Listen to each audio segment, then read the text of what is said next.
خير اللبنات لبنات من نهج نبي بهداه أضاء الطرقات.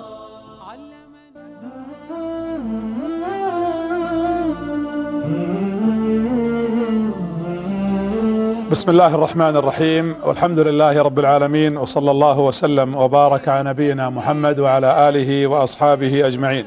مساكم الله بالخير جميعا، ولقاء جديد مع محمد بن عبد الله صلى الله عليه وآله وسلم. أنا قبل أن أبدأ أحب أن أقول كل ما سمعنا ذكر النبي عليه الصلاة والسلام أو اسمه فلنصلي عليه، لأن صلاتنا تبلغ نبينا عليه الصلاة والسلام، وأيضا نحن مأجورين، من صلى علي صلاة واحدة صلى الله عليه بها 10. فهذا الضعف الكبير من الله سبحانه وتعالى نعمة عظيمة، فصلوا على نبيكم محمد صلى الله عليه وآله وسلم. أسأل الله يتقبل منا ومنكم، الصائمون والمصلون والذاكرون، الجالسون الآن أمام هذه الشاشات، الراغبون في أن يستمعوا إلى سيرة نبيهم عليه الصلاة والسلام، أنتم مأجورين. جلوسكم الآن في هذا المكان وفي هذا الموقف وفي هذه اللحظة اجزموا واقتنعوا وتيقنوا أن أجوره لا تعد ولا تحصى، لأنكم في مجلس من مجالس الذكر تحفكم فيه الملائكة وتغشاكم فيه الرحمة وتنزل عليكم فيه السكينة، ثم يذكركم الله في من عنده. وإذا انتهى هذا المجلس وانتهينا وتحدثنا عن رسولنا، نادى منادي من السماء: قوموا مغفورا لكم قد بدلت سيئاتكم حسنات. ثم أيضا اسمحوا لي، أنا الحقيقة اعتدت أن أتحدث بنوع من البساطة، ولم أعتد أن حقيقة أتحدث بشيء من الرتابة، خاصة في مثل هذه اللقاءات، لأنني أرجو أن يصل هذا الكلام إلى من يستمعنا مع اختلاف شرائحهم. حديثنا مع رسولنا صلى الله عليه وسلم، نحن أطلقنا عبر موقعنا في تويتر فكرة الموسوعة، ولعلي هنا أؤكد، أنا أطلب منكم أيها الإخوة المشاهدين والأخوات المشاهدات، وأطالب كل من استطاع أن يخدمنا وأن يقف معنا وأن يساهم معنا، أعني بالمساهمة المشاركة العلمية، يكون فيه نوع من الفوائد. نريد أن نخرج موسوعة بنظرة عصرية تتوافق مع هذا الواقع عن سيرة النبي صلى الله عليه وسلم. نريد أن نتحدث عن إسقاطات، نريد أن تكون فيها نوع من حتى الخرائط، نريد أن نبث قيم ونرسل رسائل لجميع شرائح المجتمع من المسلمين، بل نريد الموسوعة تخاطب حتى غير المسلمين. أنا عندي أمل إن شاء الله تعالى وتفاؤل ونية أن تكون هذه الموسوعة إن شاء الله تعالى إذا يسر الله أن تخاطب حتى غير المسلم، حتى يعرفون من هو محمد بن عبد الله صلى الله عليه وآله وسلم. أنا لن أغفل طبعا في جانب الموسوعة أبدا أن نحقق الروايات، وأن نأتي بالمرويات الصحيحة، وأن نتتبع كل رواية عن نبينا عليه الصلاة والسلام، ونأتي بكل ما صح فيها عن النبي صلى الله عليه وسلم. إذا اضطررنا حتى في حديثي هذا معكم أن أذكر شيء ضعيف، لا بشرط أنه لا يختلف مع أصول الشريعة أي الأحكام، وأن أنبه على ذلك، وهذا ما سيحصل. كل ما أذكره في سيرة النبي اعلموا أنه صحيح أو يرقى إلى درجة الصحيح، وما كان خلاف ذلك سأنبه عليه، سواء في حديثي معكم في هذه السيرة أو إذا كتبنا إن شاء الله تعالى وأخرجنا هذه الموسوعة. تحدثنا فيما مضى في الأشهر الماضية في زد رصيدك عن النبي صلى الله عليه وسلم بالتسلسل. تكلمنا عن الأرض كيف كانت قبل مولد النبي عليه الصلاة والسلام، تحدثنا أيضا كيف ولد النبي صلى الله عليه وسلم، ميلاده. تكلمنا أيضا أيها الأحبة عن طفولته، تحدثنا عن شبابه، تحدثنا عن زواجه، تحدثنا عن تحنثه وجلوسه في الغار، تحدثنا عن بعثته صلى الله عليه وسلم، تحدثنا عن المفاوضات، تحدثنا كذلك عن الإيذاء الذي لقيه عليه الصلاة والسلام ولقيه أصحابه، تحدثنا عن الحصار، تحدثنا عن الهجرة، تحدثنا عن بيعة العقبة الأولى والثانية، تحدثنا عن دخوله صلى الله عليه وسلم لمدينته، تحدثنا كذلك عن بعض غزواته، تكلمنا عن بدر، تكلمنا عن شيء من أحد، تكلمنا عن الخندق، تكلمنا كذلك ما بعد ذلك بعد الخندق بعض الغزوات التي غزاها النبي صلى الله عليه وسلم بنفسه. ثم تحدثنا أيضا عن حادثة الإفك، وانطلقنا إلى شيء مما جاء به بعض أفعال المنافقين، ثم بعدين انتقلنا وتحدثنا عن فتح مكة وعن وفاته صلى الله عليه وآله وسلم. اليوم أنا سأواصل، لكن وين سأواصل؟ احنا وقفنا عند وفاته. أنا سأواصل الأشياء التي لم أذكرها، كان في بعض الأحداث تجاوزتها لضيق الوقت، كان عندنا 12 لقاء، 12 حلقة، 12 درس في زد رصيدك. اضطررت ان اختصر وان اترك كثير من المواقف رغبة في ان اجمع ما يتناسب ان يذكر للناس في تلك الفترة. اليوم سارجع كأنني بعد حادثة الافك وقبل فتح مكة، لان في بعض الاحداث اتصور انها جدا مهمة. اللي اطلبه منكم اكتبوا، دونوا، سجلوا، هذا علم، وكذلك استنبطوا، يعني اخرجوا فوائد. انا ساركز في الحلقات هذه. عندنا طبعا احنا من اليوم 11 لقاء، اللقاء الماضي كان مقدمة و11 لقاء هذا 11، يعني يبقى لنا بعد اليوم ان شاء الله 10 لقاءات كلها في سيرة محمد صلى الله عليه وسلم. قد اضطر احيانا اني اجعل الموضوع في حلقتين او في لقاءين، والسبب اني اريد ان ابسط الحديث وان اسقط اسقاطات تتناسب كما قلت مع واقع الناس. نفس فكرة الموسوعة ساطبقها في حديثي معكم ان شاء الله تعالى. اليوم ساتحدث عن صلح الحديبية. انتم شايفين يعني وسامعين، مرة نتكلم عن اطار اجتماعي، ومرة تتكلم عن اطار حروب وجانب عسكري، ومرة تتكلم عن جانب اسري في حياة النبي عليه الصلاة والسلام، مرة تتكلم عن جانب النبي عليه الصلاة والسلام في المعارك، ومرة تتكلم عنه في جانب نهضة، ومرة تتكلم في جوانب ايمانية، في عبادات، في قراءة قرآن، في قيام ليل، في صلوات. فيا جماعة تحس ان سيرة النبي غنية، يعني مليانة، غنية جدا. ودك تسمع ادارة، موجود. تبغى تسمع اصلاح اجتماعي، موجود. تبغى تشوف طاقة روحانية، ايمان، موجود. اليوم نتكلم عن تعامل قائد سياسي مع رعيته ومع امته. لحظة، يمكن بعضكم يقول يا اخي هذا الموضوع قد لا يتناسب مع الصغار لا، والله العظيم ستسمعون الان ان الكلام هذا يناسب الكبار والشباب والاطفال والصغار. احنا عندنا خوف، توجس، اذا جاء ذكر السياسة نخاف ونتصور ان السياسة ما حد يتكلم عنها. السياسة جزء من ديننا، وافضل من قاد وساس هو رسولكم عليه الصلاة والسلام. ولذلك اذا استمعت الى حياة رسولنا بجميع جوانبها، اليوم نسمع قائد ونصف لك محمد عليه الصلاة والسلام، والله سنتعلق به كقائد، سنتعلق به كرجل سياسي. لقاؤنا اليوم باختصار فيه بعد سياسي، فيه كثير من الناس حاطين عند انفسهم خطوط حمراء. انا الجانب السياسي ما اسمع فيه له، ولا اسمع منه، ولا اتكلم عنه. لا يا اخي الكريم، السياسة لا يعني التدخل. السياسة في حياة محمد لا يعني ان تفتات على الساسة. السياسة هنا ان تعرف البعد الكامل لحياة رسولك، ان تعرف البعد السياسي لحياة النبي صلى الله عليه وسلم. سترى عمق عبر سياسة النبي غير عادية. ستجدون السياسة هنا غير ما يتصورها البعض، ان السياسة شيء يخوف وانها لف ودوران، بينما سياسة نبينا باختصار سياسة نقية، سياسة نظيفة، سياسة قائمة على مبدأ شرعي، قائمة على توحيد رب العالمين، قائمة على العدل، قائمة على اثبات الحق، قائمة على اصلاح الدنيا، قائمة على بث الحقائق. لا نخجل من ان نتحدث عن السياسة ابدا، طالما انها بها القوة، وطالما انها بها النظافة، وطالما انها بهذا النقاء والصفاء، طالما هي رسالة واضحة سنخرج الامة رسائل كبيرة من سياسة النبي سنتحدث عنها اليوم عبر صلح الحديبية. بس بشرط، سجلوا هالشرط وافتحوا اذانكم.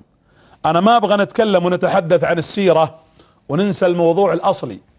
انا خايف ان ننسى الموضوع الاصلي. عندنا هدف للسيرة اصلا واضح. انا خايف اثناء عرض الاحداث ونذكر المعارك وصلح الحديبية وقضايا سياسية، ونذكر بعض المعارك وحادثة الإفك التي تأثرنا بها، ونترك الجوانب التي من أجلها نتحدث عن السيرة اليوم. هدف رسولنا وشو عليه الصلاة والسلام؟ هدفه الإصلاح، هدفه إصلاح الأرض، هدفه الرسالة، هدفه بث التوحيد، هدفه نبذ الشرك. هدف النبي عليه الصلاة والسلام أن يعبد الخلق إلى الخالق، ان يقول لكل من خلق على وجه المعمورة تراك عبد لله. ولذلك هذا هدف عندنا لهذه السيرة. انا ما تكلمت عن السيرة عشان اضيع وقت، احنا بنسولف في قصص اطفال ولا روايات من حكايات الخيال واوهام. احنا نتكلم عن سيرة نبي امة، خاتم انبياء ورسل. نتحدث عن محمد صلى الله عليه وسلم، نتحدث عن رسول الله. ولذلك الحديث عن الرسول، انا اطلبكم طلب، لا ننسى، لا تنسون ان الهدف الاصلي الاصلاح في الارض. يعني الموضوع المشترك بين كل احداث النبي، بين كل مراحل الرسالة، بين كل مراحل حياة محمد، هدفه عليه الصلاة والسلام بث الخير، نشر الحق، اصلاح الناس، اظهار هذه الرسالة والتوحيد منه صلى الله عليه وسلم. يريد النبي صلى الله عليه وسلم من اول لحظة يوم وقف على جبل الصفا واعلن وقال له الله فاصدع بما تؤمر. وش قال لقريش؟ قال قولوا ايش؟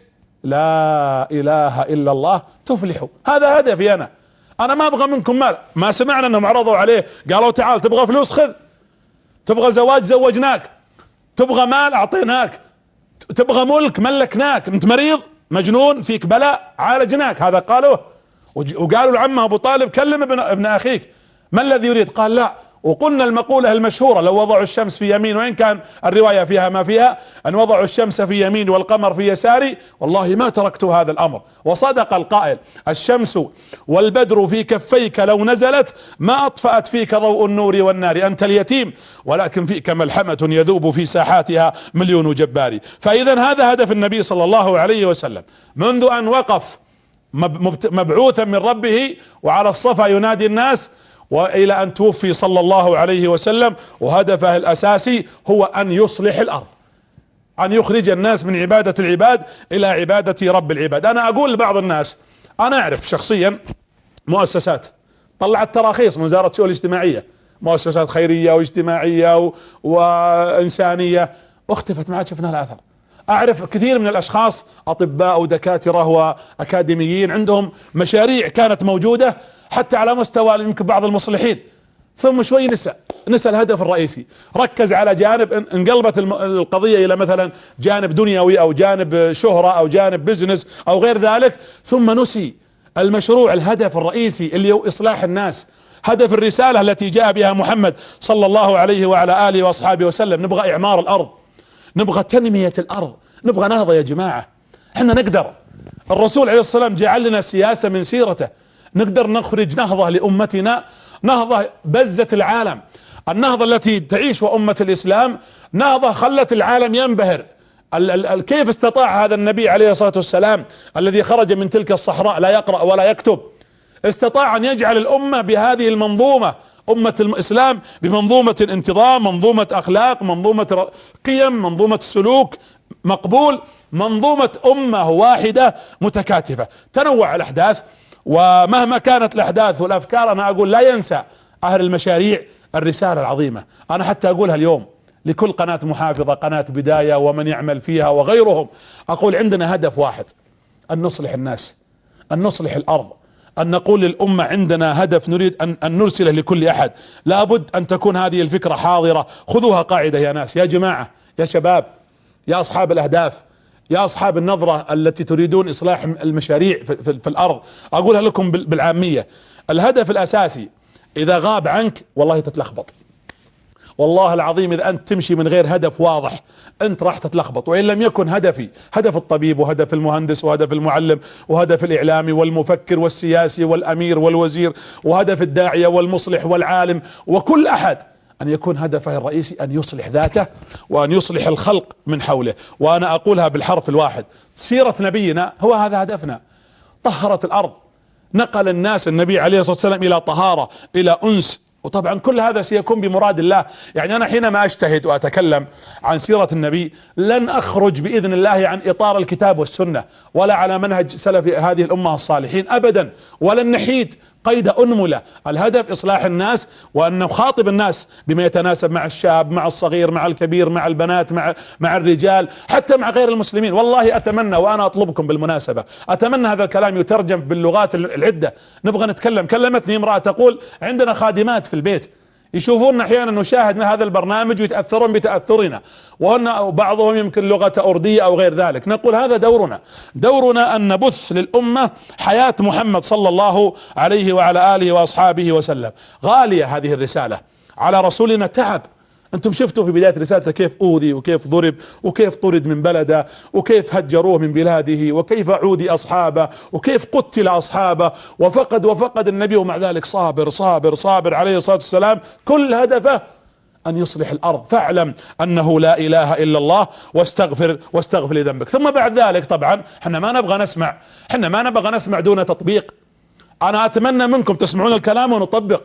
احنا نبغى عمل، وهذا هدف الموسوعة وهدف هذه السيرة. اقسم بالله لم اوافق على الاستمرار الا بعد الاستخارة ونزول عند رغبتكم واحترامي لآرائكم وطلبكم، وايضا لان هدفي ان نرى اثر. نبغى نطبق، نبغى نفعل ما كان يفعله النبي عليه الصلاة والسلام. قل ان كنتم تحبون الله، في حب حقيقي صادق، فاتبعوني يحببكم الله. اتبعوني، سيروا على طريقتي، سيروا على نهجي. هذه سيرتي عندكم، الحجة قامت، وهذه سنتي بين ايديكم، وهذه شمائلي، وهذا تعاملي، وهذا اخلاقي. اذا نصلح الارض بهدي محمد صلى الله عليه وسلم، ولا ننسى الهدف الرئيسي. تعالوا نمشي مع الاحداث. الوضع الان وشو؟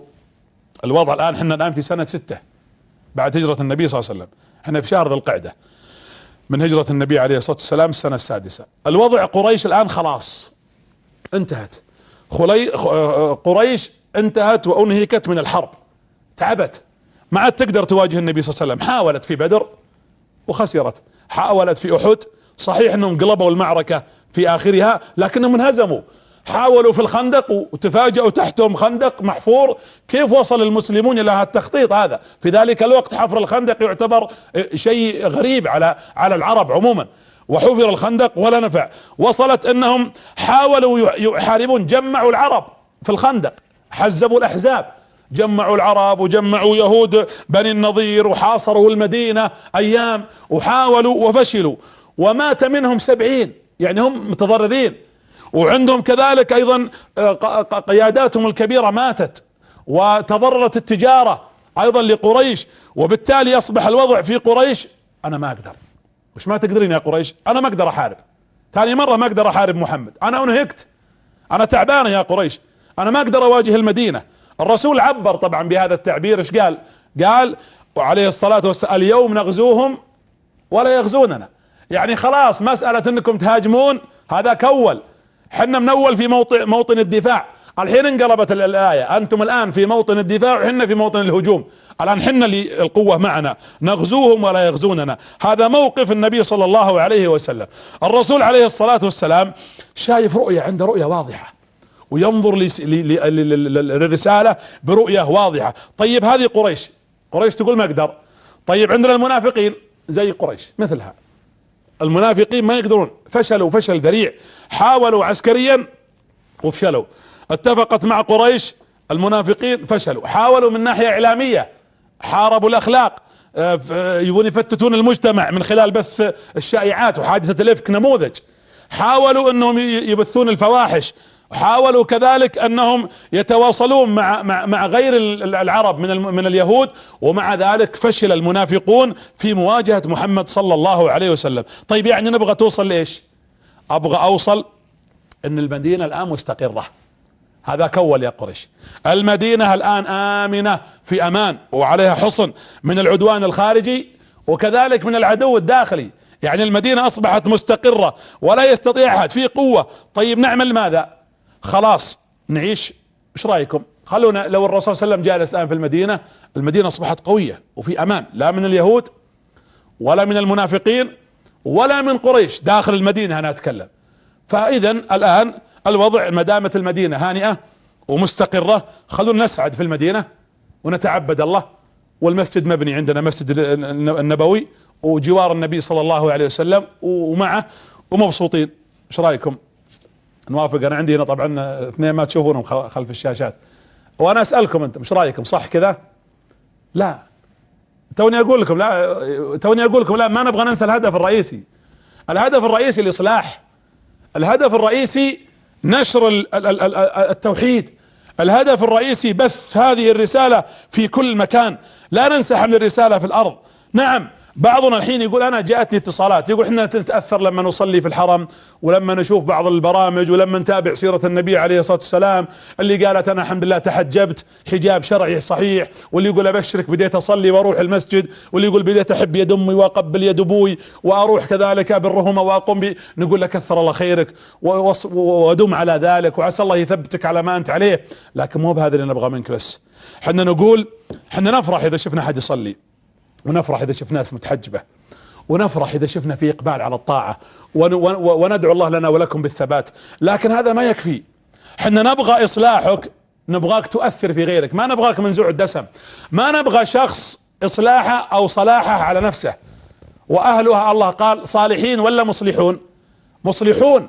يجب ان يكون الشخص مصلح، يعني نافع لغيره، يضيء لنفسه ولغيره. اللي يشعل اليوم النور هذا ولا يشعل شمعة، انت تنور نفسك في المكان ويشوفون اللي معك، هذا لهذه الاضاءة.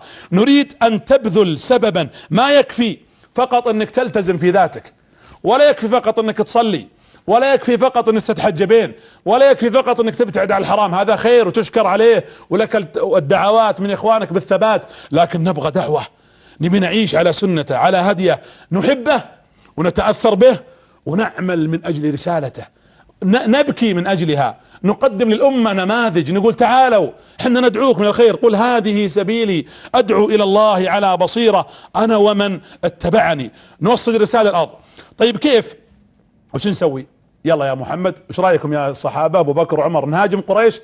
لا، انا ما ابغى هاجم قريش، لان ما زالت العرب، الرسول سياسي، كيف هاجم قريش؟ العرب لا تزال تدين لقريش بانها زعيمة العرب، ولا تزال العرب ترى ان قريش زعيمة الامور الدينية، الكعبة عندها، ولا تزال قريش محط اللقاء التجاري، يعني خلنا نقول الميناء الرئيسي اللي تلتقي فيه الثقافات والتجارة منطلقها مكة.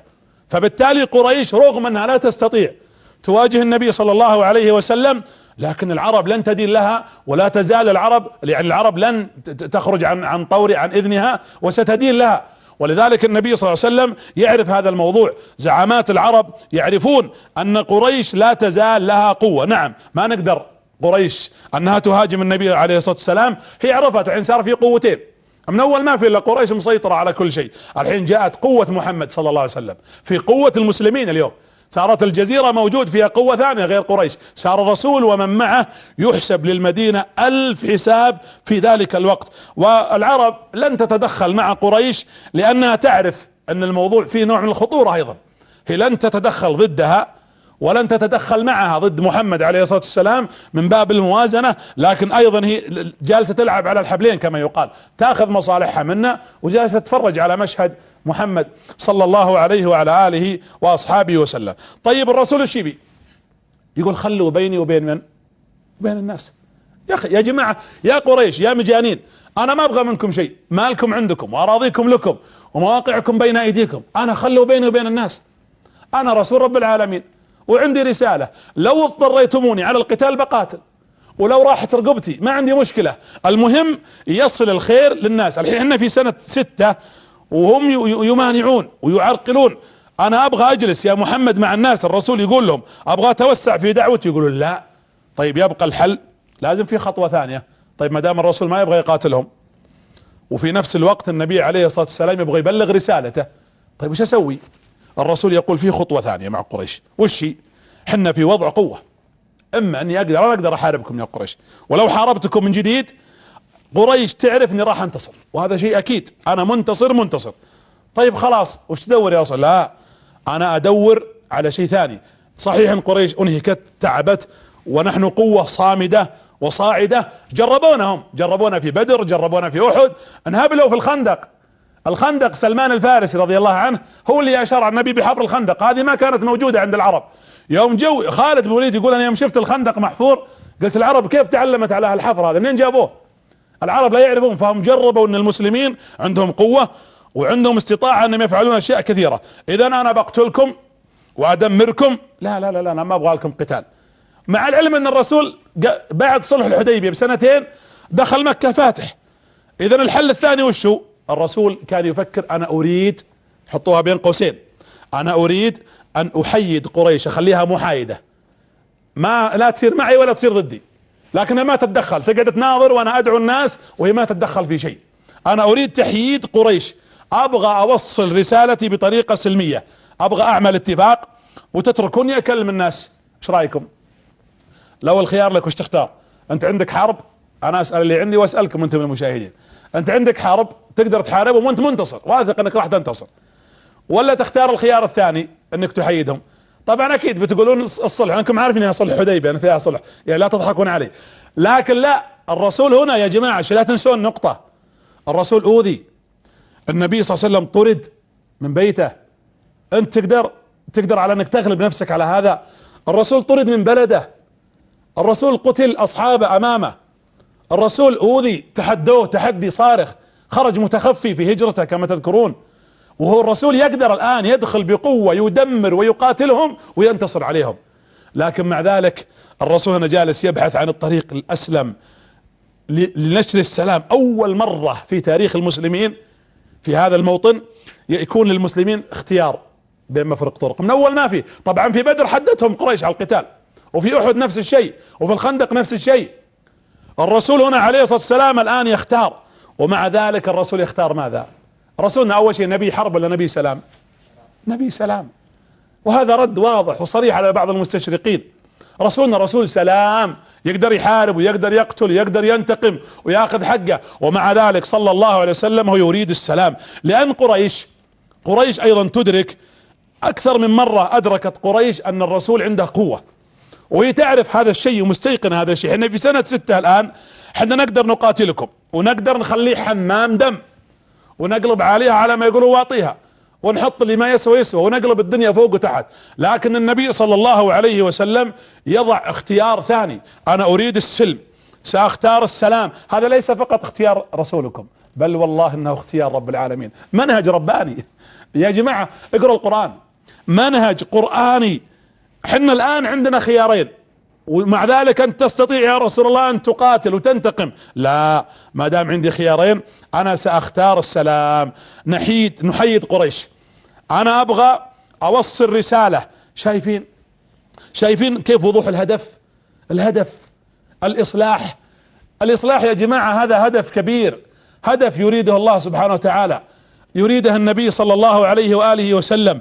الرسول يعرف انهم معاندين، ترى قريش رؤوسهم ناشفة، ما يبون الحقيقة، ولا يريدون ان يذعنوا للنبي صلى الله عليه وآله وسلم. انتبه، عندنا هدف يا جماعة، في هدف حنا ما نسيناه، وهو ان نوصل هذه الرسالة. ليست طبعا نفسيات قريش، كيف نفسياتهم؟ اكيد ما في مقارنة. نفسية الصحابة نفسية مؤمنة، نفسية عالية، نفسية عندها ثقة بالله وبثقة بنبيه عليه الصلاة والسلام.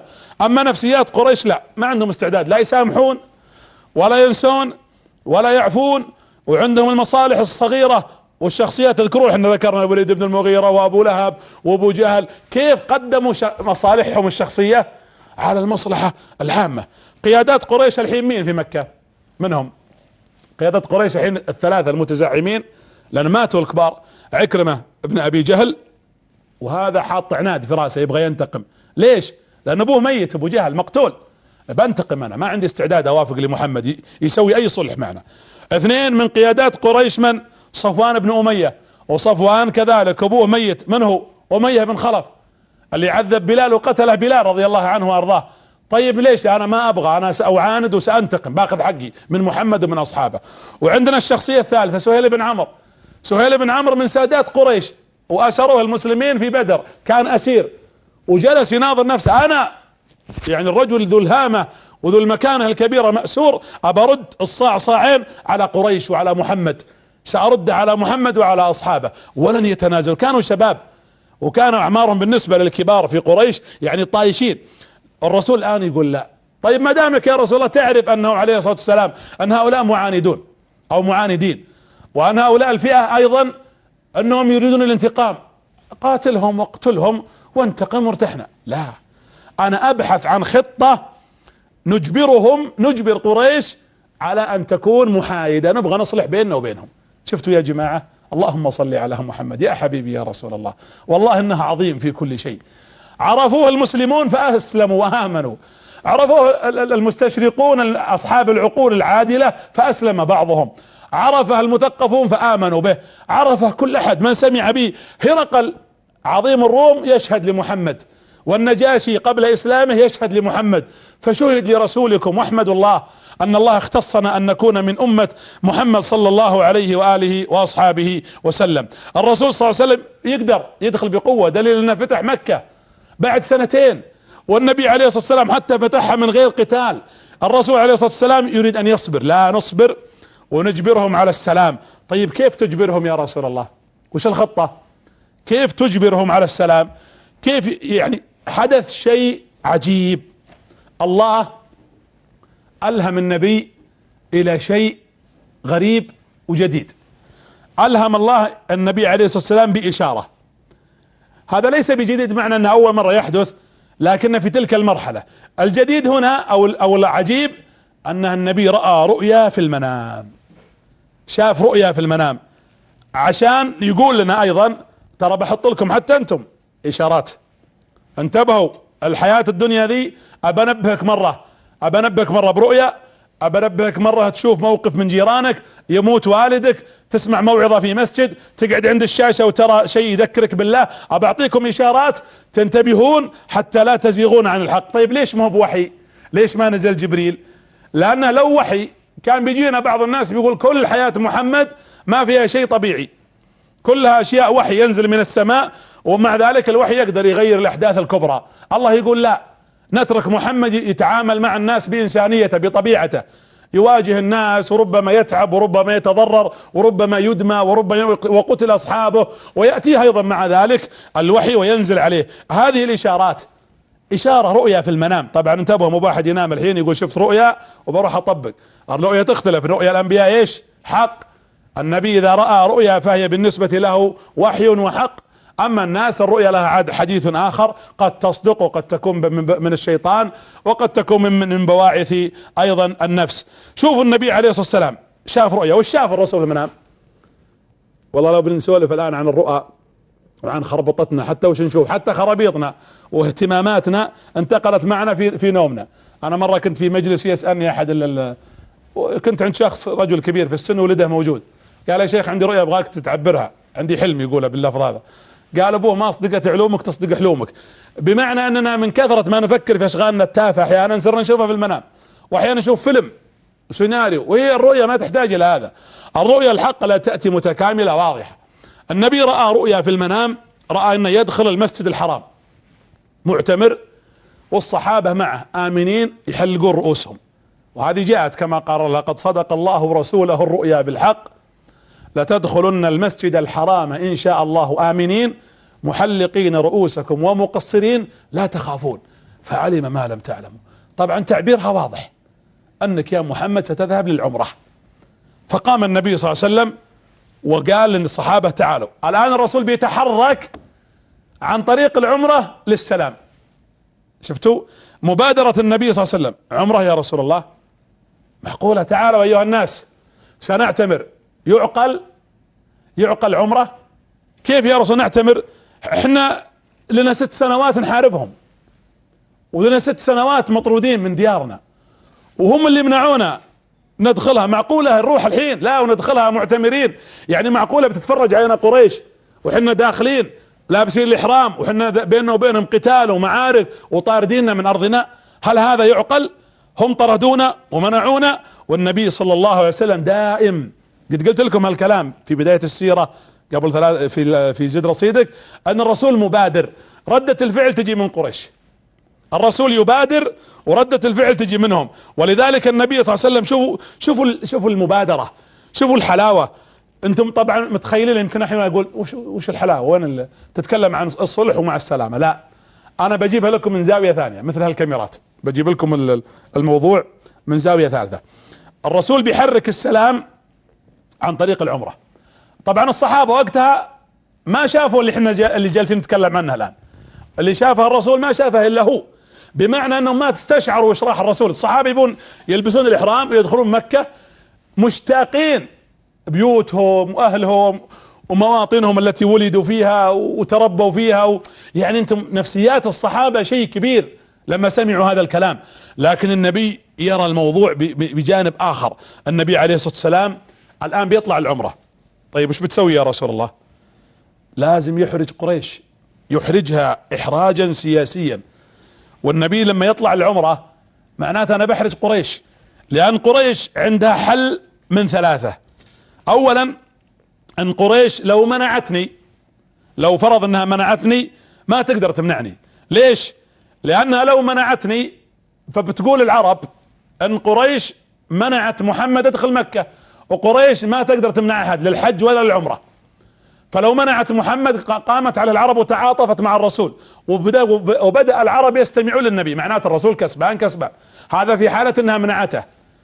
طيب لو ما منعته، لو ان العرب يعني لم او القريش لم تمنع النبي صلى الله عليه وعلى اله واصحابه وسلم. انتم متخيلين يعني 6 سنوات الصحابة الان بيدخلون فجأة بيلبسون احرامهم ويفاجئون قريش اللي هم امام الكعبة يلبون لبيك اللهم لبيك لبيك اللهم لبيك. وقريش تقول ايش الكلام هذا؟ انا عند الرسول كما قلت لكم عنده هدف. اذا نقول انها لو بغت تمنع النبي لن تستطيع. طيب لو منعتني، لو منعت النبي، اذا منعت النبي اعلن النبي عليها الحرب وهو اقوى، فهي خسرانة والرسول كسبان كسبان. يعني منعتوني انا كسبان، ما منعتوني ايضا انا كسبان، لان ان دخلت سينتشر الدين. وان منعتوني العرب راح تتعاطف معي وتقف ضدكم، وانا هنا كسبان. والنبي صلى الله عليه وسلم هم يبغون يقولون ترى هم اعلنوا للناس ان محمد خارج عن النظام بالمصطلح المعاصر، ان محمد متمرد على القوانين، وان يجب ان نقول للناس ان محمد ما يستحق ان يدخل الان مكة، وان عليه شروط اذا اراد ان يدخلها. الرسول يبغى يحدهم الى هالكلام، الى ان يكون بينه وبينهم نوع من الاخذ والعطاء، بمعنى يكون فيه صلح. وهذا الذي كان يريده النبي صلى الله عليه وعلى اله واصحابه وسلم. معنى لو منع النبي كسبان، لو لم يمنع دخل كسبان، لو وقع معهم صلح فهو كسبان صلى الله عليه وعلى اله واصحابه وسلم. الرسول طبعا عنده بعد سياسي، يبغى يوصل رسالته ويبغى يقول للعرب انا ذوبت المشكلة التي بيني وبين قريش، وقريش خلت بيني وبين حديثي وبين دعوتي وبين رسالتي حتى يستمع الناس مني، وانا اريد ان يكون الحق واضح. سياسة النبي كبيرة يا جماعة. يا جماعة رسولكم افتخروا افتخروا، احمدوا الله ان الله جعل نبيكم محمد بن عبد الله. يا سلام على الاخلاق، يا سلام على بعد النظر منه صلى الله عليه وسلم. حنا فعلا نريد العمرة. الرسول طبعا ما يخادع، خارج يريد العمرة عليه الصلاة والسلام، لكن العمرة لها بعد سياسي خطير. الرسول ما زال هدفه الرئيسي واضح، نشر الرسالة ونشر الدعوة. تخيل ان قريش، ان النبي صلى الله عليه وسلم الان امام قريش، وش بتسوي قريش الحين؟ قريش الان عندها لو فرضنا ما تقدر تسوي شيء الا شيء واحد، خلاص. اللي تقدر تسويه قريش انها تقول ان محمد جاء يريد الحرب، بس تعلن هالشيء وتسوي مناوشات بشرط انها تلحقه قبل يدخل، لانه اذا دخل حدود مكة ما تقدر. يمكن قريش لو فكرت في مثل هذا، وهي فكرت فيه، تستطيع تقنع الناس العرب ان هذا محمد ما جاء يريد العمرة، انما جاء يريد الحرب. طيب الرسول عليه الصلاة والسلام الان رايح يبغى العمرة. وش الشيء اللي النبي صلى الله عليه وسلم يحاول يفعله صلى الله عليه وسلم حتى لا تستطيع قريش انها تمسكه عليه؟ يعني ما الشيء الذي سيفعله النبي عليه الصلاة والسلام؟ اول شيء انا ساحرم واخرج العمرة في الاشهر الحرم. هذه واحدة. شفتوا عقلية رسولكم؟ يعني قريش ما تقدر تقاتل بالاشهر الحرم، وايضا هذا يثبت لكم حسن نيتي اني ما طلعت اقاتل. هذه واحدة. يا جماعة الرسول يخطط. الشيء الثاني ان النبي صلى الله عليه وسلم ايضا خرج معه مسلمين وغير مسلمين، لانها مي بحرب. ليش يا رسول الله اخذت معك غير المسلمين؟ وش تبغى بهم وانت رايح الى شعيرة؟ انا اريد غير المسلمين معي عشان اخلي القضية بدل ما هي قضية مسلمين وكفار، يعني مسلمين وقريش، اخليها قضية عرب. شفتوا العقل؟ ويلا يا قريش تورطي في العرب، ما تحداك يا قريش، ما تقدر قريش، راح تتورط قريش، لانه مو بالحالة. مع بعض غير المسلمين كانوا ذاهبين مع النبي صلى الله عليه وعلى آله وأصحابه وسلم مع اعتزازه بدينه. وأيضا فيها نوع آخر أو هدف آخر، دعوة هؤلاء الذين لم يسلموا طيلة هذا الطريق إلى العمرة. النبي عليه الصلاة والسلام استنهض العرب اللي حول المدينة، تعالوا تبون تعتمرون، تدخلون مكة، تبغون تشوفون مكة، تعالوا معي. بعض الأعراب تخلفوا وخافوا، قالوا محمد إذا دخل مكة ما راح يرجع ولن يرجعوا. وذكر الله سبحانه وتعالى: سيقول لك المخلفون من الأعراب شغلتنا أموالنا وأهلنا فاستغفر لنا، يقولون بألسنتهم ما ليس في قلوبهم، قل فمن يملك لكم من الله شيئا إن أراد بكم ضرا أو أراد بكم نفعا بل كان الله بما تعملون خبيرا. بل ظننتم، هذا ظنهم يوم تخلفوا، بل ظننتم أن لن ينقلب الرسول والمؤمنون إلى أهليهم أبدا وزين ذلك في قلوبهم وظننتم ظن السوء وكنتم قوما بورا. يا كثر اللي يخذلونا في الطريق والله العظيم. إذا بغيت تنهض وتسلك باب، شوف يا أختي، أنا أعرف في داعيات وفي معلمات قرآن في المدارس جزاكم الله خير، وفي بعض المصلحين وفي بعض الشباب المهتدين وفي بعض القائمين على العوائل والأسر والقبائل عندهم مشاريع، ودهم يجمعون الأسرة، ودهم يسوون برامج خيرية ودعوية، ويجي من يخذلهم في الحارة ولا من جيران ولا جار ولا صديق ولا قريب ولا. انتبه، تستمع إلى هؤلاء. نعم أنا أقبل النقد، أقبل الشيء الذي يطور عملي ذلك، ما احنا بشر وفوق كل ذي علم عليم، لكن بمعنى لا تنخدع بمثل هذه العبارات ثم تقف ولا تقدم لدينك ولا أمتك شيء. الرسول استطاع أن يجعل الموضوع قضية عرب، ما هي بقضية للمسلمين فقط. الأمر الثاني، قلنا الرسول خرج في الأشهر الحرم. الشيء الثاني خذ معه غير المسلمين. وش بعد سويت يا رسول الله؟ هذا هو التخطيط المضاد. خرج النبي معه الهدي، ساق الهدي بهايم الأنعام اللي تذبح، وخرج النبي صلى الله عليه وسلم معه 70 بدنة. عشان هنا موقفين، وهذا يدل على بعد نظرة النبي صلى الله عليه وسلم. الأولى كأنه يقول: اسمعوا، أنا نيتي سليمة وقصدت العمرة والله يشهد علي ذلك تعظيما لبيت الله، بدليل أنا جايب معي الهدي، سقت الهدي معي. الأمر الثاني: لو يا قريش لعبتي لفيتي بذيلك أنا سأنحر الهدي وتنفض حين عند العرب، وبعد ذلك تتعاطف الناس معي، يعني ترغيب وترهيب، في نوع من التهديد لقريش ضمني. واتموا الحج والعمرة فإن احصرتم فما استيسر كما قال الله من الهدي. واخذ النبي صلى الله عليه وسلم معه الإبل والهدي، حتى انهم لو العرب وقفت في وجه نحرها النبي صلى الله عليه وعلى آله واصحابه وسلم. وش رايكم بالسياسة؟ سياسي صح؟ صلى الله عليه وسلم، صلوا عليه وسلموا تسليما. احنا احيانا نعجب، يا اخي شفت غاندي، قرأت عن غاندي في التاريخ والسياسة العريقة الكبيرة. قال يا اخي شفت محمد، شفت سياسة محمد التي ادهشت العرب والعجم والشرق والغرب، حتى انبهروا من سياسة النبي صلى الله عليه وسلم. قل للناس تعالوا شوفوا رسولنا ليس فقط سياسيا في الحرب، انما سياسي في الحرب، سياسي في السلم. الرسول عليه الصلاة والسلام عظيم في كل شيء، في كل شيء، في تعامله، في اخلاقه، في زواجه، في ابنائه، في تعامله مع السياسة، في تعامله مع الناس، في تعامله كنبي، في تعامله مع المنبر، في تعامله مع الايمان والقرآن وغير ذلك. عظمة النبي صلى الله عليه وسلم ظاهرة وبينة. فصلوا على محمد صلى الله عليه وعلى آله وأصحابه وسلم تسليما كثيرا. يمكن يجينا واحد يقول يا رسول الله وشو تخطط؟ يا رسول الله أنت قوي، قاتلهم، ادخل، والصحابة معك يبغون الجهاد، ودهم يموتون في سبيل الله، يبغون الشهادة. أي شهادة؟ الشهادة مين مشكلة لما يكون هناك داعي حقيقي يدعو إلى ذلك، مكان واضح صحيح، وقت صحيح، أهلا وسهلا بالجهاد. لكن لم يكن غير ذلك لا. إذا أنا أقدر أني أقدم رسالتي بالسلم والإسلام، وهذا الذي سأفعله. شوف الروح المعنوية عند الصحابة، لكم أن تتخيلوا نفوس الصحابة والمهاجرين بالذات، هم سمعانين فرحانين، راح يدخلون الآن إلى المسجد الحرام، وراح يشوفون بيوتهم ويلتفتون إلى أهليهم، وهم يبغون الكعبة وبيوتهم هم. ولذلك لما جاء النبي عند ذو الحليفة صلى الظهر وقلد الهدي، 1400 طلعوا معه من الصحابة.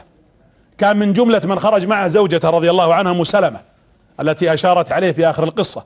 وهنيئا للمرأة التي كانت مع النبي في كل مراحل حياته، ام سلمة رضي الله عنها وارضاها.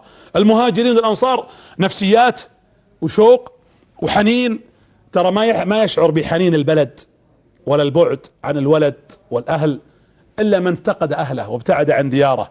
يمكن انا وانتم ما نحس، ولذلك نفسيات الصحابة لا اتصور يستشعرها استشعار حقيقي اللحظة هذه الا الذين هم الان بعيدين عن اهليهم. اسأل الله جل وعلا ان يجمع كل بعيد بحبيبه ويقربه من اهله واصحابه واخوانه، شيء عظيم. والصحابة نفوسهم يا سلام، بنروح مكة بنشوف بيوتنا، بنرجع الى اراضينا، بنشوف اقاربنا، بنشوف الكعبة، بنطوف، سنقف عند تلك البيت العظيم الكبير. النبي صلى الله عليه وسلم صحيح في ناس راح تنسى الهدف الرئيسي اللي هو الرسالة، ويفكرون في العمرة والدخول الى الكعبة. الموضوع العمرة، بس حنا رايحين بنية امر اخر، نريد ان نحرك السلام. وصل الخبر الى قريش، شوفوا العلم الحين، قريش جاء خبر ان محمد تراه طالع معه 1400 يبغى مكة. فاقسمت قريش، قالوا والله واللات والعزى لن يدخل محمد علينا مكة ابدا، لو قتلنا رجل رجل.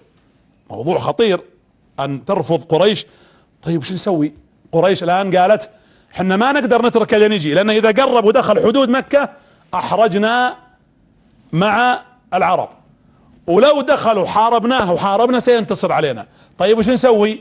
قالوا ايش رايكم طلعوا له 200 فارس، 200 رجال من اقوى الفرسان، وهم طالعين يقابلون محمد عليه الصلاة والسلام خارج مكة، يعني قبل يوصل حدود مكة. خاصة ان الرسول ما معه سلاح حرب، معه سلاح سفر، معهم السيوف كانت في جيوبها، و40 فرس كانت معهم مع عباد بن بشر لحماية الناس، بس ما في نية حرب يا جماعة. لكن قريش اخرجت 200 فارس، تدرون من اللي كان على هال 200 فارس يقودهم؟ خالد بن الوليد، كان ما زال كافرا. اذا نطلع 200 فارس يقودهم خالد، يطلع لهم في الطريق، وقبل يقولون اطلع قبل يوصل النبي حدود مكة وقفه ومنعه. واذا قدرت يا خالد بعد تتحرش فيه وتناوشه عشان توقع في اصطدام معك، يا سلام، عشان نشيع للناس ان محمد تحرش فينا وانه هو اللي بدأ والان احنا ردينا عدوانه. فحاول يا خالد انك تتحرش في محمد ومن معه، احتك واصطدم في رسول الله عليه الصلاة والسلام على اساس ان نستطيع ان نسبب له شيء. بدأ خالد يخرج، والنبي عليه الصلاة والسلام له عيون، الاستخبارات الرسول شغالة.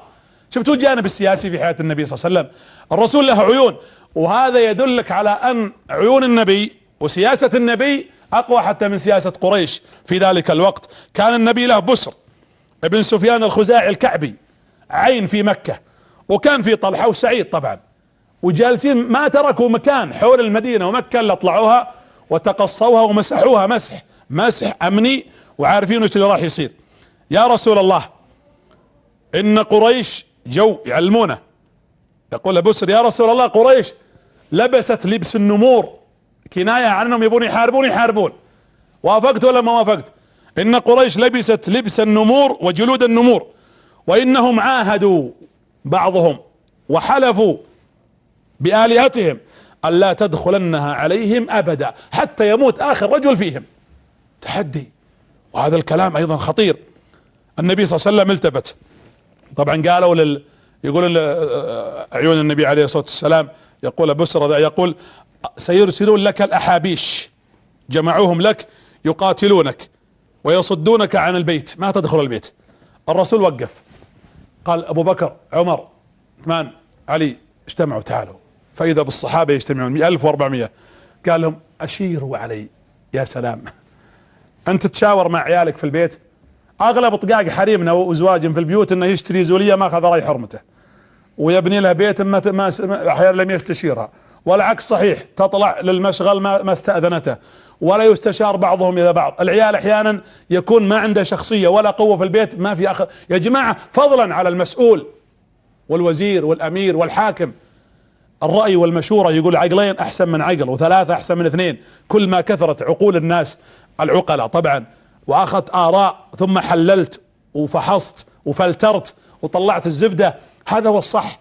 الرسول في بدر استشار، في أحد استشار، في الخندق استشار، في أغلب مراحل حياته كان يستشير. وقف النبي قال أشيروا علي أيها الناس. شورى، تلاحم بين قائد وبين جنوده، بين إمام وبين المأمومين. أشيروا علي أيها الناس. الرسول يبغى يسمع من الناس. قال أبو بكر رضي الله عنه: يا رسول الله، والله ما خرجنا لقتال الناس أبدا، ولكن خرجنا نريد البيت، احنا رايحين مكة نبغى نعتمر، نبغى الكعبة، فإن صدونا شوف أو قاتلونا قاتلناهم، أما حنا جئنا نعتمر. هذه وجهة نظر أبو بكر. الرسول ما يريد حرب، ولكن هم يتحرشون الآن. النبي قال كلمة لما سمع الناس، قال: يا ويح قريش. شوفوا قوة نبيكم. يا ويح قريش، لقد أكلتهم الحرب، ماذا عليهم؟ يقول ليش؟ وش يضركم يا قريش لو خلوا بيني وبين الناس؟ فما تظن قريش والله أني لا أزال أجاهد على الذي بعثني الله له حتى يظهره الله أو تنفرد هذه.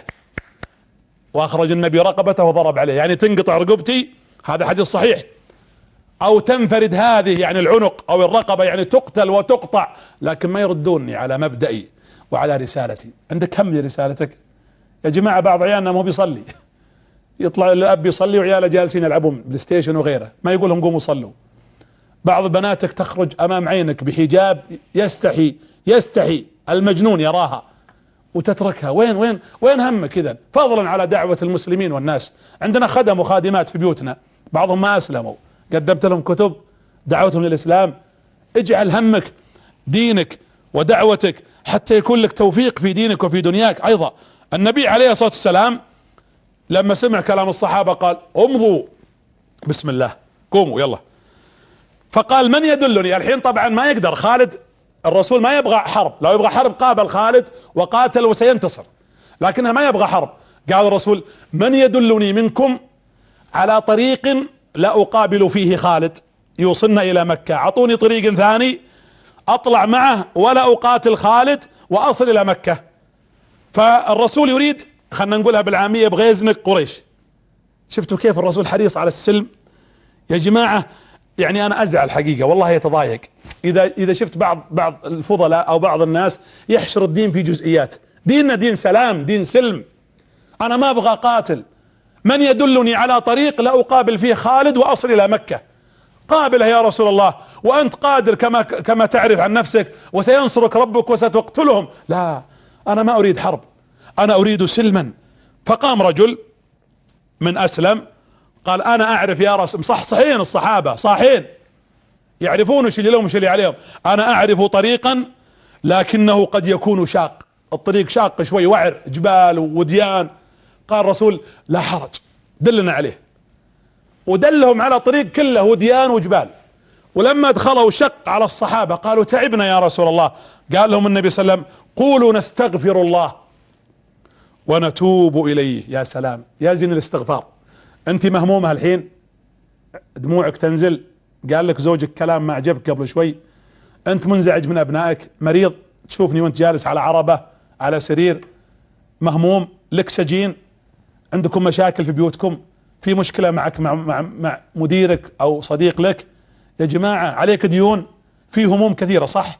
في مشاكل. والله اني اشعر بكم، اسأل الله ان ينزل عليكم الفرج والسعادة والسرور. يا جماعة الرسول قال: استغفروا الله، استغفروا. الاستغفار باب تطرقون ابواب توبة وابواب رزق وابواب رحمة. الاستغفار يفتح الابواب. فقلت: استغفروا ربكم انه كان غفارا يرسل السماء عليكم مدرارا، بس، ويمددكم باموال وبنين، بس، ويجعل لكم جنات، بس، ويجعل لكم انهارا.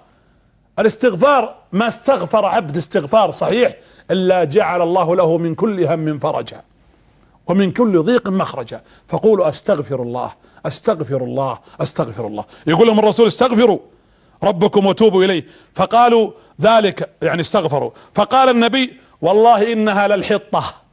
وش الحطة؟ قال: والله انها للحطة التي عرضت على بني اسرائيل يوم كانوا مع موسى، لما قال الله: وإذ قلنا ادخلوا هذه القرية فكلوا منها حيث شئتم رغدا وادخلوا الباب سجدا وقولوا حطة نغفر لكم خطاياكم وسنزيد المحسنين. وصلوا الحديبية الصحابة، مع النبي مع هذا الطريق الوعر. في الطريق النبي صلى الله عليه وسلم علم الآن يوم وصل الرسول الحديبية تو خالد يصحصح، قالوا ترى محمد راح مع طريق ثاني ووصل الحديبية، ويركض خالد ارسل عكرمة بن ابي جهل قال رح المكة وبلغهم وانا ساذهب الى المكان اللي جاء فيه محمد واجي. الرسول وقف قال ساقول اليوم لقريش انا محمد بن عبد الله ابن عبد المطلب جدي هو اللي حفر زمزم، وهؤلاء المهاجرين هم الذين اخرجوا من ديارهم، ترى ديارهم مكة وابائهم واجدادهم لهم تاريخ في مكة، وانا اليوم كسبان وقفتوا عارضتوا رحبتوا صالحتوا انا كسبان.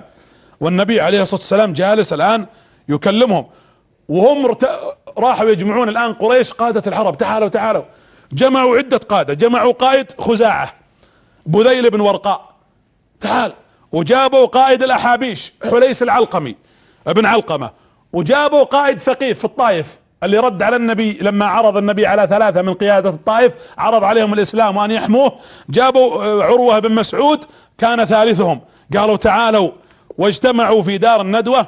ليش مجتمعين؟ قالوا حنا عندنا مشكلة، محمد وصل. كانوا القيادات من؟ عكرمة بن ابي جهل وصفوان بن امية كلهم شباب، وسهيل بن عمرو، والثلاثة الذين ذكرت اسمائهم قبل شوي، يعني قيادات قريش وقيادات العرب. طيب باقي واحد وينه؟ من هو؟ ابو سفيان. ابو سفيان مكسور، انكسر بعد بدر احد، مكسور تماما، يعني كأن همش دوره في هذه المرحلة غير موجود الان، وتهمش دوره تماما. النبي صلى الله عليه وسلم اجتمعوا هؤلاء الثلاثة وكلهم يريدون ان يضعوا خطة وش نسوي الان، بدأوا يتشاورون. الرسول لما اقترب، شوفوا الموقف الانساني من حبيبكم عليه الصلاة والسلام، حنا في سياسة ورايحين نبي نعتمر وقد تقاتلنا قريش وجانا خبر ان خالد قابلنا. يوم مر الرسول في الطريق الوعر هذا وهو في طريق الحديبية شاف اكرمكم الله كلبة تلد، فقال الرسول قفوا، وقف ال1400 وقفوا يا جماعة لا احد يتحرك، ووقفت الناس. قال غيروا طريقكم يا رسول الله، احنا صاعدين الحين معنا 70 بدنة 70 سقنا الهدي ومعنا 40 فرس ومعنا 1400 آدمي. قال غيروا طريقكم. ليش يا رسول الله؟ قال إن في هذا الطريق كلبة تلد، كلبة أكرمكم الله ومن يسمعني جالسة تولد. قالوا يا رسول طيب نمر نتركها ما نلمسها. قال لا والله لا نروعها أبدا. صلى الله على محمد. رحمة، سياسة، عظمة، أخلاق، قوة، أين تجد هذه الأخلاق إلا مع محمد صلى الله عليه وعلى آله وأصحابه وسلم تسليما كثيرا. خافوا منه ودخلوا، فلما وصلوا إلى الحبشة إلى الحديبية، أول ما وصلوا بركة ناقة النبي صلى الله عليه وسلم. يوم بركة الناقة الصحابة يقول لها قومي. العرب كانت تقول للناقة حل بفتح الحاء وتسكين اللام، حل. عند العرب حل يقولها للناقة إذا غيرت السير أو إذا عاندت أو إذا بركت ولا تحركت، حل ولا قامت الناقة. فتمادت الناقة يدفونها يسحبونها ينغزونها يبونها تقوم، وما تحركت الناقة. فقالوا خلأت القصواء. وش معنى خلأت؟ يعني عصت، يعني عاندت. قال النبي صلى الله عليه وسلم لا والله ما خلأت القصواء، ناقته يعرفها. شوفوا رسولكم حتى الحيوانات ما اقبل الظلم، انا اعرف الناقة ذي وهذه ناقتي ومطيعة لي. لا والله ما خلأت القصواء وما ذاك لها بخلق، هذا مو بخلق ناقتي وما ذاك لها بخلق. طيب ليش يا رسول الله؟ ولكن حبسها حابس الفيل. وش حابس الفيل؟ قال هنا كان أبرهة يوم جاي بيهدم الكعبة، فلما وصل هالمكان الفيل ما قدر يدخل. ليش يا رسول الله؟ قال خشي البيت تعظيما لله ولبيت الله جل في علاه. الناقة وصلت نفس المكان وعظمت هذا البيت. والله اننا نزعل على انفسنا اننا لا نعظم بيت الله. تعظيم بيت الله ليس تعظيم الحجر، والله انك لحجر لا تغني ولا تسمن من جوع. يقول ابو عمر والله لولا اني رايت نبي الله يقبلك ما قبلتك. الكعبة شرفها الله وزادها الله عظمة وتشريفا، لا نعظمها لذات احجارها، نعظمها لانها بيت الله، لانها رمز التوحيد ورمز الاسلام، عظموا الإسلام في دين في قلوبكم، اجعلوا للشريعة مكانة كبيرة تعظم فيها بيوت الله تبارك وتعالى. لا والله ما خلأت الناقة وجلست، هي إشارة فهمها الرسول، كأن الله يقول يا محمد لن ندعك تدخل، ما نبغى صدام. وهذا مصداق قول الله ولولا رجال مؤمنون ونساء مؤمنات لم تعلموهم أن تطؤوهم فتصيبكم منهم معرة بغير علم، ما راح نسمح لكم تدخلون. وهنا إشارة فهمها النبي عليه الصلاة والسلام، نحن نريد السلام ولا نريد الصدام، لأنه سبق في علم الله أنهم لو دخلوها لقامت حرب، وإذا ما دخلوها سيسلم من قريش، وفعلا في فتح مكة أسلموا، سيسلم من قريش من أصلابهم من يقول لا إله إلا الله ومن يقاتل في سبيل الله. قام النبي وقال لن ندخل. كيف يا رسول الله لابسين حرامنا، وحنا قلت لنا انت شفت رؤيا في المنام وطالعين هالمسافة كلها، وعمر وابو بكر يعني شوفوا نفسية الصحابة، ثلاثة امور. اول شيء قال لهم الرسول البسوا احرامكم، احنا بنروح نحرم ونعتمر، فلبسوا. يوم قالوا ترى خالد جاء، قال اشيروا علي، قال ابو بكر ان قاتلونا قاتلناهم، يعني تغيرت بيصير فيها قتال. شوي قال الرسول لا قتال ولا عمره، وقفوا. كيف راح تكون نفسيات الصحابة؟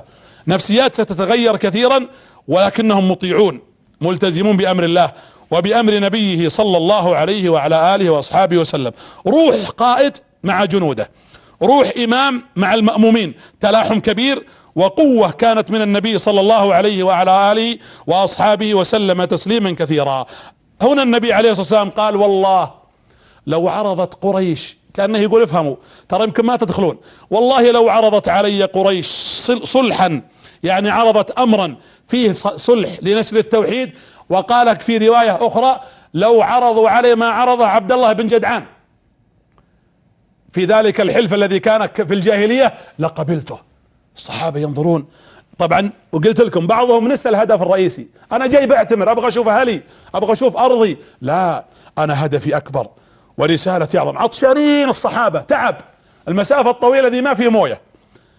قال الرسول افيه ماء؟ فيه موية قريبة هنا، قالوا فيه وادي ناشف وفيه بئر قعره بعيد وليس فيه ماء. قال اعطوني ما لديكم، عندكم موية؟ قالوا عندنا موية. فجابوا له قربة فيها شوية ماء، فقام النبي عليه الصلاة والسلام فتوضأ، ولما توضأ كان يجمعون الوضوء حقه، قال ضعوا هذا الماء في البئر وخذوا هذا السهم، طلع سهمه من كنانته، واضربوا به قعر البئر. يقولون فرمينا السهم في قعر البئر وحنا نصب المويه اللي في القربة اللي توضأ بها النبي، فانفجر البئر ماء. معجزة. وبدأ البئر حتى جابر رضي الله عنه يقول والله لو كان عددنا 100,000 لاستطعنا أن نشرب وأن نتوضأ وأن تشرب كل بهائمنا التي كانت معنا. طيب ليش المعجزة؟ المعجزة جت هنا، وفي بعض الروايات أن الرسول توضأ وانفجر الماء من بين أصابعه صلى الله عليه وسلم، وكل الروايتين صحيحة. المعجزة جت هنا لفتة جميلة جدا. لاحظوا في الحديبية توني أقول لكم كلها مشهد سياسي، كلها مشهد سياسي، معناتك ان جالس تناظر السياسي البارع، لكن لازم تعرف لا تنسى انه نبي، لازم تعرف ان محمد نبي صلى الله عليه وسلم وهو سياسي عليه الصلاة والسلام. مع ان الله قادر ينزل مطر صح، ونزل مطر في الحديبية، بس بعد ما شربوا من البئر وفاض عليهم البئر نزل عليهم مطر شديد حتى قال النبي صلوا في رحالكم. طيب ليش ما نزل المطر قبل هالمعجزة؟ هذه معجزة حتى لا يتناسى الناس او ينسون ان محمد صلى الله عليه وسلم انه ايش؟ انه نبي عليه الصلاة والسلام. هذه الحادثة في الحديبية. الان القريش طبعا تلخبطوا. بالمناسبة المستشرقين اذا جت هالقصة يحاولون يوخروننا عن الجانب اللي حنا نبغاه، اللي هو جانب ان النبي نبي. يجون يقرون قصة الحديبية يقول يا اخي هذا الرسول سياسي، هذا محمد سياسي. اذا جو عند قصة السهم والبير وقفوا. حنا نعرف انه نبي، بس هم يحاولون يحطون الرسول في مربع معين لانهم يريدون ان ينكروا مثل ذلك. خالد وين يا ابن الوليد؟ خالد يشوف الموقف، يناظر الصحابة كلها الصجة الموية عشان تتوضون، فقام الرسول فكبر الله اكبر صلاة الظهر ويصلي بالناس، والرسول يصلي عليه الصلاة والسلام، وعمر خالد يشوف المشهد، يقولوا ايش هالناس اللي يصلون وهم جايين ويمكن يغار عليهم عدو. قال خالد ففكرت لحظتها ان اغير عليهم في الصلاة التي بعد، يعني صلاة العصر، لأني أعرف أن المسلمين يعظمون صلاتهم تعظيما كبيرا. الله الله. خالد بن الوليد ترى هذا أحد أسباب إسلامه. أسلم خالد بسببين. يقول كنت متأثرا، يقول والله لما أراد الله لي الخير وأراد أن يشرح لي صدر الإسلام وقذف في قلبي حب الإسلام. حطوا قوسين بين قذف. ترى حب الدين مو منه منك، بل الله يمن عليهم ايش؟ ان هداهم للايمان. لا تمنوا على الله اسلامكم. الله اذا بغى يشرح صدرك يهديك للحق هداك، فقولوا يا رب اشرح صدورنا واقذف حب الاسلام في قلوبنا يا رب. ترى محبة الدين واهل الدين هذه نعمة، نعمة لا تعادلها نعمة. يقول فانا طبعا بختصر الوقت، لم يبقى الا دقائق معدودة. قذف في قلبه حب الاسلام وملئ رضي الله عنه بالاسلام. يقول قلت في نفسي اما انا ما وقفت امام محمد موقف الا خرجنا منهزمين وهو منتصر. في بدر هزمنا، في احد رغم ان خالد غير يعني خلنا نقول كل خطة المعركة وقتل مجموعة على جبل الرماة كما تذكرون، وكاد ان ينتصر اولئك المشركون، لكن يقول احنا ما فزنا، يعني هم اللي انتصروا في النهاية. والخندق خالد شجاع حربي، يعني رجل حرب. يقول في الخندق لما اقبلت شفت الخندق انهبلت، قلت منين جابوا هالفكرة دي؟ فكنت ادور بخيلي حوله. وخالد عسكري، كل واحد يأثر فيه شيء. خالد يؤثر فيه الخطط العسكرية لانه رجل عسكري من الدرجة الاولى. يقول انا ما سويت شيء. خالد قائد متفوق. اذا بغيت تقنع متفوق غالبا، او اذا كنت انت متفوق لا يقنعك الا متفوق مثلك في نفس المهنة، بس بشرط اذا اجتمعت فين التفوق وحب الخير. يعني مش اللي يمنع انك تكون انسان عندك، ممكن انا اشوف لي واحد افضل مني وعنده حرص على التقنية ويعرفها ويستخدمها فيما يرضي الله، لكن دخل وقت الصلاة الله اكبر انسى كل شيء، هذا تقدم علي. اذا شافوا عيالنا واصبحت قدوات في عيالنا انه يكون يتفوق في امر لا يمكن، كسلان ساقط في مدرسته، انسان غير ناجح في حياته، في الغالب يقدر يؤثر في الاخرين. المتفوق الناجح هو الذي يستطيع يؤثر في الناس اذا كان عنده ما يدعو اليه وهو الحق الذي جاءت به الكتاب والسنة. حتى في احد المسلمين هزموا او خلينا نقول انكسروا، لم ينهزموا. خالد كان يرى ذلك الموقف، وكذلك في الخندق وفي غيرها. خالد بن الوليد يقول فعلمت ان محمد سيظهر. يوم شافه في الحديبية يتوضون ويصلون، قلت اجل صلاة العصر ابغير عليه هو من معه. يقول فكأن الله اطلع محمد على ما في قلبي. نزل جبريل على النبي عليه الصلاة والسلام وقال يا محمد انهم يريدون ان يغيروا عليكم فصلوا صلاة الخوف. وهنا نزلت واوحي النبي بصلاة الخوف. الامام ابن حجر رحمه الله تعالى يجزم ان اول صلاة خوف صلاها النبي في الحديبية، وطبعا لها عدة صفات. فينزل القرآن واذا كنت فيهم فاقمت لهم الصلاة فلتقم طائفة منهم معك وليأخذوا أسلحتهم فإذا سجدوا فليكونوا من ورائكم ولتأتي طائفة أخرى لم يصلوا فليصلوا معك وليأخذوا أسلحتهم ود الذين كفروا لو تغفلون عن أسلحتكم وأمتعتكم فيميلون عليكم ميلة واحدة. صلاة الخوف يصلي النبي إمام، يصلون مع جزء من الجيش الركعتين الأولى والجزء الثاني يحرسون، وخالد يشوفهم عكس القبلة خالد.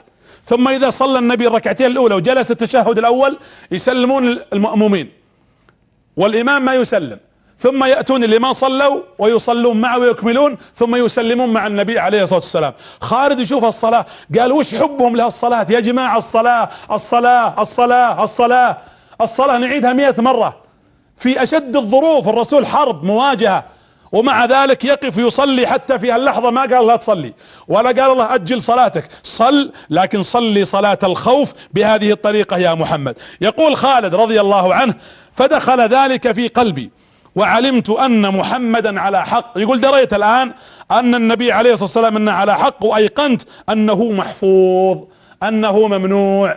الصلاة يا جماعة أنت بينك وبين زوجك مشكلة مطفشك، انت بينك وبين زوجتك مشكلة وجايبت لك على قولتهم المرض والصمرقع، انت عندك مشكلة مع طلابك، عندك مشكلة مع رئيسك، عندك مشكلة مع جارك مع ديانك، عليكم بالصلاة.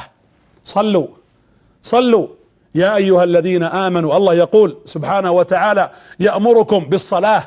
يأمركم بالصلاة وان نصطبر عليها والله ينادينا أن تكون الصلاة هي المفزع لنا في كل أحوالنا. ثم أن خالد رضي الله عنه يقول تيقنت ذلك يقينا. النبي صلى الله عليه وسلم لما جاء في العمرة الثانية اللي هي عمرة القضاء شاف الوليد ابن الوليد أخو خالد ابن الوليد، فقال له أين خالد؟ وين أخوك خالد؟ قال لا أدري أين هو. قال اذهب إليه وابحث عنه، إن عقل خالد عقل كبير، يعني خالد عنده مخ. يقول الوليد ابن الوليد أخو خالد فذهبت أبحث عنه، وكان خالد وقت هذا في القضاء وسيأتي الحديث إن شاء الله عنها. يقول خالد أنا تعبت وعرفت أن محمد مسيطر ومنتصر، قلت ميد نفسي، يقول خالد قلت أذهب إلى من؟ أروح للنجاشي، أفر عند النجاشي. قلت النجاشي أسلم وبعدين بلده بلد نصرانية وعنده المسلمون آمنون، لا ماني برايح، بروح إلى هرقل. أروح للروم أغير ديانتي وأروح عند الأعاجم، لا ما مستحيل. أقعد في بيتي ما أقدر. طيب وش أسوي؟ قال إذن أنتظر لعلي أستطيع أن ألتقي بمحمد. المهم من الوليد بن الوليد جاء قال لخالد يا خالد إن النبي يسأل عنك. شوف يسأل عنك روح. يقول خالد فأتيت إلى الوليد والنبي عليه الصلاة والسلام كان يسأل عني، فعزم خالد بن الوليد، عزم على ايش؟ على أنه يسلم ويذهب إلى النبي صلى الله عليه وسلم. فخالد بن الوليد رضي عنه وهو في الطريق قال من أخذ معي؟ من يروح معي؟ يقول فجلس يبحث، راح العكرمة قال تروح معي يا عكرمة؟ الصاحب ساحب، الصاحب ساحب.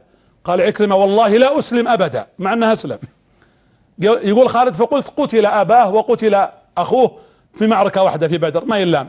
أروح لصفوان بن أمية، جيت عند صفوان قال أنا أروح معك والله لا أسلم، وأسلم. يقول فقلت قتل أباه. يقول فذهب إلى عثمان بن طلحة وهو بن شيبة صاحب المفتاح حق الكعبة. يقول فقال نعم أذهب معك. يقولوا حنا في الطريق اثنين قابلنا رجال ثالث عمرو بن العاص. يا سلام، وين رايح؟ قال ماني معلمكم، علموني. لا علموني، احنا رايحين للنبي وانت رايح للنبي، ماذا اريد الاسلام. لما اقبل على المدينة فرح النبي به وسر، قام الوليد وانطلق قابل خالد اخوه الوليد بن الوليد، قال ان النبي فرح بك، تعال رح. قال سألبس ثيابا خيرا من ثياب هذه، وتجمل وتحسن ولبس الثياب. ثم دخل على النبي وقال يقول اول مرة اسلم عليه بالشهادة قلت السلام عليك يا رسول الله، فاسلم خالد. اريد ان اختم وسألتقي بكم في اللقاء القادم حول صلح الحديبية، نكمل لأن النبي هنا بعث رجلا، وش اللي صار وكيف تم ذلك الصلح سنعرفه في اللقاء القادم. أكرر أشكر القائمين على بداية على حسن ما قدموه الحقيقة على الطاولة الجديدة، ونباركونا جزاكم الله خير. وأنا حقيقة أريد أن أنبه في دقيقتين لو يسمح لي الإخوة في الإعداد، أنبه على الإخوة الكرام وفقهم الله في جمعية البر في المزاحمية. حقيقة عندهم وقف أعلنوا عنه في الفقرات تأتي قبل الدرس وبعده، وهذه الجمعية الرائدة العظيمة تخدم الذين يحتاجون الإحسان من الأسر أو من رعاية السجناء أو من تزويج شباب، كل عمل بر يندرج تحت هذه. أذكركم فقط بآية وهي قول الله جل وعلا وأنفقوا مما رزقناكم من قبل أن يأتي أحدكم إيش؟ الموت فيقول ربي لولا أخرتني إلى أجل قريب فأصدق. لاحظوا عند الموت، لحظة الموت ما تفكر له في حاجة واحدة، يقول فأصدق وأكن من الصالحين. قال العلماء يجمع يجمع يجمع يجمع فيترك الدنيا ويروح، لكن عند الموت لا يتذكر للصدقة، يتمنى أن يرجع حتى يتصدق. أنا أزكي هذا المكتب وهذه الجمعية الخيرية جمعية البر في المزاحمية، أدعوكم حبا لمحمد بن عبد الله عليه الصلاة والسلام ونصرة لسيرته، سيضعون أرقام حساباتهم، أرجوكم رجاء أن تقفوا معهم وأن تتبرعوا لهم، والسهم ب10 ريالات، 10 ريالات. الوقت الحقيقة آزف وانتهى. أكرر أشكر الإخوة القائمين، أذكركم بالمسابقة، مسابقة الدرس ستنزل الليلة على حسابنا الساعة 9 إن شاء الله تعالى مساء، ستبقى يوما كامل 3 أسئلة. السحب على السيارة آخر يوم، يعني آخر درس بعد 10 دروس من الآن سنسحب على السيارة وهي الجائزة الكبرى. نشكر شركة الجميح وفقهم الله على هذا التبرع السخي وهذه المبادرة، عذرا ثم شكرا، وأستودعكم الله الذي لا تضيع ودائعه. تأخرت عليكم لكن تحملونا، هذا والله أعلم، ونلتقي في الأسبوع القادم، وصلى الله وسلم على نبينا محمد وعلى آله وأصحابه أجمعين. يا رسول الله يا حيرتي ماذا أقول في وصف مولانا الرسول يا حيرتي ماذا أقول في وصف مولانا الرسول فبوصفه يا رب أشدو وبحبه أرجو القبول هو ربعة بين الرجال دين